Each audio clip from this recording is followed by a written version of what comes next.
రెండు తీరాలను కలిపే సాంకేతిక నిర్మాణాన్ని వంతెన అని పిలుస్తాం. వంతెన ప్రాథమిక లక్ష్యం రెండు తీరాలను కలపడం.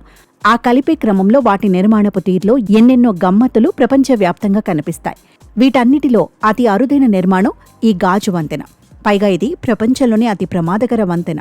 అసలు ఇలాంటివి ఎప్పుడైనా చూసారా? అయితే దీన్ని దూరం నుంచే చూద్దాం ఇప్పుడు. ఎందుకంటే దగ్గరికెళితే కళ్ళు తిరుగుతాయి కాబట్టి. ఆ మాటకొస్తే అసలు దీని నిర్మాణమే గొప్ప ఇంజనీరింగ్ ఫీట్. డబ్బును మంచినీళ్లలా ఖర్చు చేస్తే కానీ ఇది కట్టలేరు. ఇప్పుడు అలాంటి ఒక అద్భుతం గురించి చూస్తుంటే షాక్ అవడం ఖాయం. వియత్నాంలోని ఉత్తర హైలాండ్స్ టౌన్ మోక్ చౌలో 2073.5 అడుగుల పొడవైన గాజు వంతెన కట్టారు. ఇది ప్రస్తుతం ప్రపంచంలోనే అతి పొడవైన గాజు వంతెనగా నిలవనుంది. ఇది స్థానికులు, పర్యాటకుల సందర్శన కోసం అందుబాటులోకి తెచ్చారు.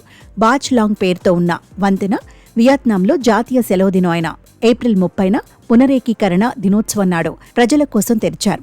సోన్ లా ప్రావిన్స్లోని మోక్ చౌ ఐలాండ్ టూరిస్ట్ ఏరియా అధికారులు ఇది ప్రపంచంలోనే అతి పొడవైన గాజు వంతెనగా అధికారిక గుర్తింపు కోసం గిన్నిస్ వరల్డ్ రికార్డ్స్కు వివరాలు సమర్పించినట్లు తెలిపారు. ఇప్పటి వరకు చైనాలోని హునాన్ ప్రావిన్స్లోని జాంగ్ జియాజీ గ్రాండ్ కాన్యన్పై 1410.7 అడుగుల పొడవైన గాజు వంతెన పేరున ఈ రికార్డుంది. ఇప్పుడు దానిని ఇది మించింది.